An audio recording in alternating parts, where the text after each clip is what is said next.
Welcome back to Tech Dialogue, art enthusiasts and tech aficionados to a captivating exploration of the latest dialogue between two visionary minds in the world of art and technology. Today, we delve into the dynamic exchange between Mira and Refik Anadol, two luminaries pushing the boundaries of creativity and innovation. As they engage in a thought-provoking conversation, we witness the intersection of art and technology, where the digital and the aesthetic seamlessly blend. Join us on this enlightening journey as we unravel the insights and inspirations behind their groundbreaking collaboration. Get ready to be inspired, challenged, and transported into the cutting edge of contemporary art. This is a dialogue you won't want to miss, and don't forget to subscribe to Tech Dialogue. I'm Mira, Senior Director of Technology and Society at Google.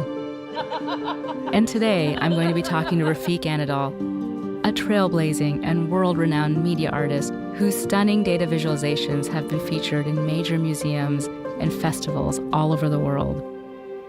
We'll discuss data, storytelling, and discovering the possibilities of machine intelligence while challenging what it means to be human in the age of AI.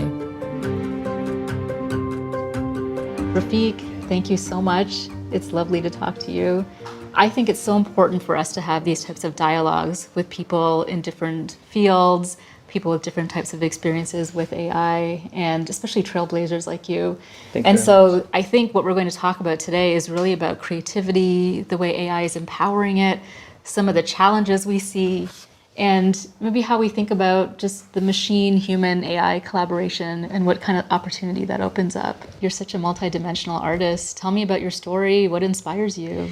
Thank you very much, first of all, being together. So start point is very, I guess, humble and simple. In Istanbul, where I'm originally from, grew up with a beautiful family of teachers. In our family, like learning to learn is like a default network mode of doing things is like not a problem if you can learn. I think like many of us as young minds, we don't see dystopia. We don't see problems or, I believe, witnessing computer very early ages. And that's how I start this idea of machine one day will become a friend, and the future can be inspiring to imagine together. I think the human-machine collaboration concept, or like playing games with AI early ages, truly bring this, I guess, mindset. That's such a big concept at a young age. And to have that learner's mindset as part of your family, when you have that at the beginnings of your youth, that sets you on a certain path, right? You're open to a lot of things. It really adds a lot of value to the like sharing, first of all, coming from the teacher. Teaching is really, I think, ultimately, fundamentally, one of the most inspiring work. Being able to learn really gives you a lot of advantages in the challenging world of unknown. Yes. And that mindset truly helps in everything. So what inspires you? Like, where do you draw your inspiration from? I think generally near future, but a future that is like really near. I would not say. Not 10 years out? I would say that's more inspiring to imagine where we may go and what will happen to us. And as you mentioned, like in the storytelling, stories naturally in science fiction are super fundamental inspiration. But I'm also very inspired by science in general. I think there are incredible points happening in right now, even with AI and data. You weave that into your art as well. I mean, that's, I think, one of the amazing thing, like look at science as an input for humanity and try to understand and narrate that world to everyone, because sometimes science can be very complex. Yes. Science may require education to understand, unfold, but stories and narratives and sculptures and paintings relatively makes things, I hope, more accessible. First of all, in my work, I always believe that art should be for anyone, any age, any background. Yes. And that idea of finding language of humanity is one of the profound research. And nature too, as well, Refik. It seems like nature serves as an inspiration to some of your work.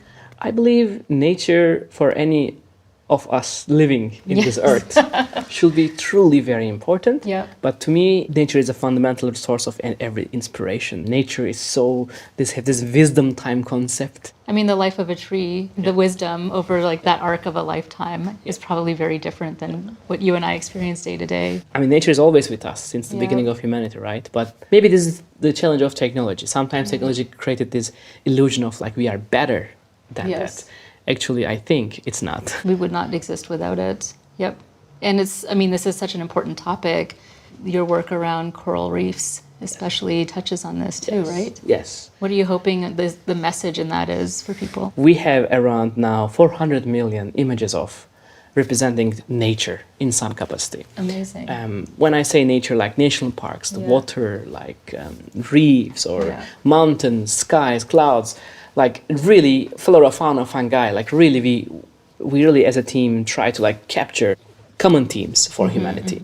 And nature is of course one of them. World Economic Forum was very much looking for strong statement about like how AI can be used Yes. to do things for humanity. But still, the challenge to me was, of course, it can be great scientific discoveries and breakthroughs with AI and nature, but how to navigate and explain to the public sometimes requires another language. So we thought that perhaps this research, we can look at corals, which is Yep. a very significantly... Threatened right now.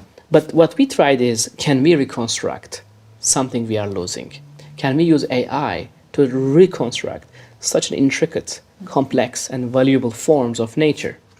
Of course, we are not solving the problem of the climate Yes. loss or Yes. problems on the corals, but the question was, can we at least do something about that while bringing attention and importance? Good news, we had these around 135 million images of coral, How does one capture 135 million? all images? online, everything, Okay. social media we can find, but we also reach out many institutions who are in charge of this research. But here we have the other advantage of like what happens if we take these images and turn them into three-dimensional forms and perhaps put them back in the water and maybe reconstruct a new life. So this was like the original idea, and it worked. From UN, many ocean preservation teams are 3D printing and putting those creatures underwater to try to see if it's possible. I think we did a great demonstration of to the world leaders. Like, this is a problem. Here exists. And then this is one way of using AI creatively, and here's one way of using AI for scientific domain. And I think it was a pure success to get significant world leaders around the one topic. I think it's truly possible if the conditions are right Yep. to use AI both creatively and functionally. Yeah. And I think sometimes creative context doesn't need a function for the art's sake, but you know, in those conditions, it is possible. Do you have like a creative collaborator or like a muse? Do you think about creativity in that way? I would say really machine is my Okay. first muse, because I believe, I mean, when I say muse, like really as an assistant, as a friend, imaginary friend, I try to hold on that imagination with technology is a powerful way of enhancing our cognitive capacity. Yes. And I think now, especially with AIs, and it's becoming very accessible. Encounter with AI should not be just one way of imagining. The nature of quest and deep diving into any topic is still a human instinct. We're driving that. Yes. Yep. And I think without that, I don't believe AI can even show us the brightest worlds. Yes. Still, that curiosity is the fundamental of, I think, any quest. I think that's important because there's a lot of fear right now also. And there is this counter argument against the fear that no, you actually need the human behind all of this to direct it and to help utilize it in the right way. What do you say to people who are, and rightfully so, right? There's legitimate concerns, Sure. and there are fears that maybe people will be left behind or technology will move in a direction that we don't intend it to move. I think they are all, so first of all, I completely hear every single perspective when it comes to AI. Because in humanity, in our journey in this earth or in this universe or galaxy, I don't think we ever witnessed something intelligent before. We never have an technology that is profoundly mimicking intelligence. So that's something very different than, Yes. finding the photography or videography or Yes. The internet. complexity to it is Yes. different. And to me, that's very normal to bring those fears and anxieties. But to me, it is truly about a mirror concept that I feel like it's absolutely about humanity. It's not about AI. So let's just not put AI in this blame corner. Yep. It is truly about humanity. And the thing I tell people is come and play with it. Yeah. Because the fear of the unknown is big as well. And so sometimes we want to get your hands messy and see where the edges are. And then pretty soon you can see what a certain technology can and can't do. Yes. And it helps to diminish the fear of the unknown, right? Completely agree. And I think questioning the systems, Yes. softwares, hardwares, an AI is fundamental necessary. And I think generally artists are the alarm mechanisms for humanity, right? Like there was always this moment of like discovering what may go wrong mindset. I mean, that's a very human instinct, and I think it's very necessary. I think the artists are also pushing the edges. We will take something and use it in a way that wasn't intended, and we'll find the edges and we'll want to tinker with it. So I think artists play lots of roles here. One to like sound the alarm, and the other, well, what can I do with this? And I mean, you're a trailblazer in that way. Thank you very much. So how do you think about the next generation of artists and what that looks like for them with, you know, all this technology at play? I think right now it's another breakthrough. We are in multiple renaissances back to back. Yeah. I think internet and then Web 1, Web 2, Web 3, AI, quantum computing. I mean, this is a fascinating lifespan. Yep. I think for artists, it's pretty much an incredible opportunity to push anyone's imagination capacity. And systems can allow many creators, not only artists, anyone who want to be creative. Generative AI and tools are extremely accessible to generate things that may be not possible before. Of course, there is these ups and downs of any systems. Of course, there are questions about data and privacy. I'm sure they will be like one by one, can be sorted in the long run. But the fundamental change is really inspiring. And Mira, I'm also very curious about when it comes like researching and creating a major impact for humanity. And these technologies are creating incredible solutions for complex sciences. And how do you see the pros and cons in like when working with such a important level of technology? Oh, that's such a good question, and such a hard question also. A lot of these technologies require us to think incredibly nuanced depending on what we're doing with it. And so sometimes there is, you know, if we're looking in the creative space, let's have conversations with artists. Let's co-create with them and understand what this piece of technology is good for, what the challenges are, and co-create that together. I think about, but how do we create space for collaboration? Economic issues, a lot of them are political issues, a lot of them are technology issues as well. But it's such a complex environment that there isn't really a how do you mitigate everything. When I work on research and education, for example, how we educate our youth and the opportunities that we create, that's a really important and hard question, and it's complicated. The US is very different from other parts of the world. In the creative space, different medium offer different types of opportunities and challenges too. So again, this is like a dialogue and this is a conversation. We kind of want to create a pattern here that says, no, the way you create something as consequential as AI is you involve the community, involve stakeholders and experts. So that's where we want to get to. Okay, Refik, now I want to push in a direction just a little bit. What are some of the amazing opportunities you think exist for us? I think the first one, of course, education. Yes. I mean, 100% education is one part that I hope AI will be profoundly helping. But as mentioned in the further dialogues, like not like a comfort zone, not a place that is like lack of curiosity. Still, curiosity-driven education with AI is an incredible, I think, one element. And I'm pretty sure in scientific domain, from disease to like climate change, hopefully, and beyond, there is a whole universe there. I hope AI can be helpful. And from the creative side, of course, the same thriving moment. While it can create some ups and downs for certain artist groups, but in general, accessing creative ideas is very fast than before. To me, machines like partners of creativity as well that doesn't forget, or we can create this thinking brush. And all these concepts are not anymore just sci-fi. It's truly what it is. So that's really hopeful part of working with creativity and AI together. I love this concept of the thinking brush, and in some ways it's still you, the artist, wielding the brush. Sure. Right? It is truly 50% human, 50% maybe machine. In my case, I always had the privilege of focusing one deep topic of like data as a pigment. I love this idea of like if one day data becomes a pigment, I hope it doesn't dry. So I found these intelligent molecules in my work there, like these particle simulations where I found them these intelligent forms that are shape-shifting their self and remembering the previous scene as an AI model, knowing what is next frame. Yes. Like this past, now, and future. That's a very deep philosophical topic as well. This data having a knowledge and past, present, future. I think data is one of the most important language for humanity. Between machine to machine, system to machine, human to machine, it's just a one language we cannot anymore just ignore, but learn about it. And for the AI part, I also learned something from our research that I think is really interestingly creating positivity is demystifying machine decisions. It's a very powerful concept that in our recent exhibitions, wherever we work with AI and display artworks about AI, we tried our best to show where the concept comes from, the early paper, and just demystify as much as.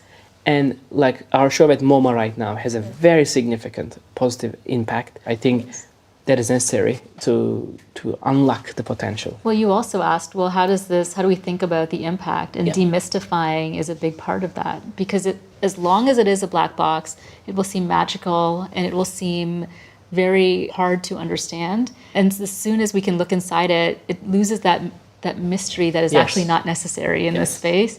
And it starts to become something that you can tame and understand and work with. And I think that brings safe and secure space. I mean, as a lecturer, as someone who works closely with students, as someone who's intimately involved in institutions, what are some of these ups and downs that are being experienced by artists and AI?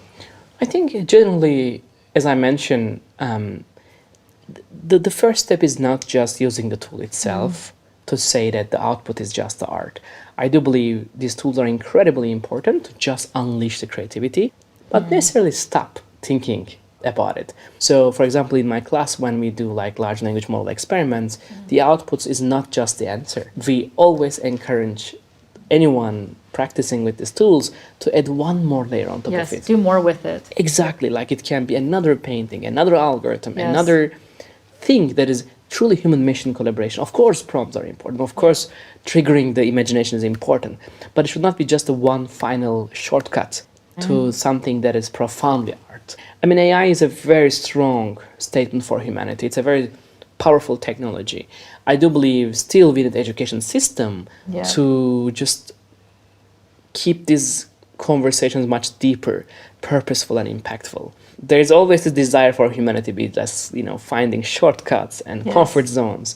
So I think it's really important for educators to introduce these concepts as careful as possible to be sure that we don't just become these, lazy beings because there is much easy shortcuts for anything general. That's one really, I think, important. And second is, of course, I wish this is a very much wishful thinking right now, but anyone working with AI and data, especially, I hope that artists have the chance to collect their own data, of course, fine-tune their models maybe.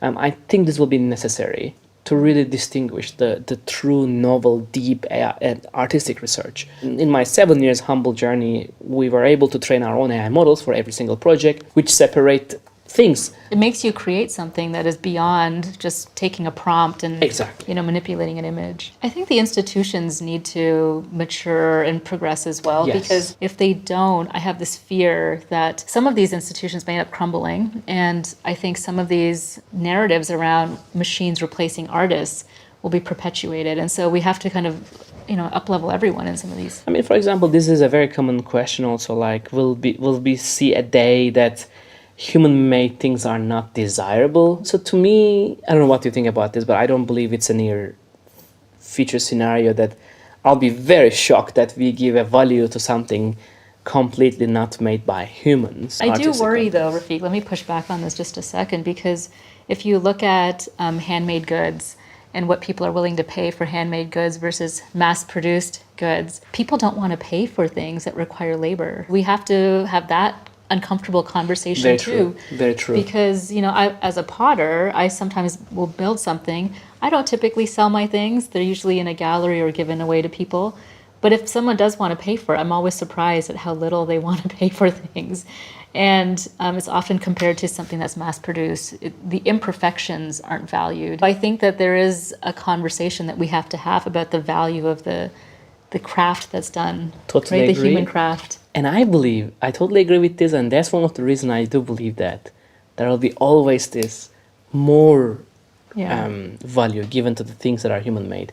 Maybe in a world everything is machine-made becomes too perfect. Yes, exactly. And maybe that world is not anymore as inspiring as the human creativity. Yes, yes, absolutely. I think we need to have more of these philosophical conversations. Something I was thinking about the other day is creative expression a birthright? Is it something that all of us should be able to explore? I mean, as young people, we start with this natural inclination towards creating something, whether it's poetry or a painting or music or a fort that's being built. Like there is this human inclination to build and create. And then over time, it gets pruned because we self-censor, or someone tells us it's not beautiful, or we choose not to invest in getting better. But then even adults, we all have something in us that I think needs a way to express. I have a song in my head that I can't get out of my head because I'm a terrible musician. But if I had the AI tools to do that, is that not worth exploring? And is there value in it? I'm curious, like, how do you think about Completely. that innate feeling of needing to express? Totally agree with that part, because to me art is humanity's capacity of imagination. Yes. And I think it is our goal to push these boundaries. And then I found, when I pushed this, I found knowledge, archives, memories of nature, things that belongs to humanity. And I fundamentally trying my very best to find this language of humanity. I think to use collective memories, to create collective dreams, to create a collective consciousness, to create this language of humanity, like this arc of like journey, Yes. I don't believe it's possible without data and AI. And this really deep research and explorations that There's I hope. healing in this too, right? You talk about collective healing. So that's another thing. I mean, I don't think it's a pattern when we do these works across the world. I always say the same thing to my like team members, like you are touching a pixel that can touch someone's mind and soul. So it's not just an algorithm or just like a computer graphics, or it is something way bigger than that can really touch someone's mind and soul. And it's such a sterile moment that we have to be clear in our intentions. And it has to be from our hearts. It's not from contracts and other things. It's art, and it's as divine, as spiritual and intellectual it can be. And it's really hard. And I think there I found that, to me, success is not financial values. I think success is making dreams to real. And whichever path that creates this successfully, I think that's where the success happens. That's the hard work. Well said. Refik, this has just been such an inspiring conversation. Thank love thank this. you.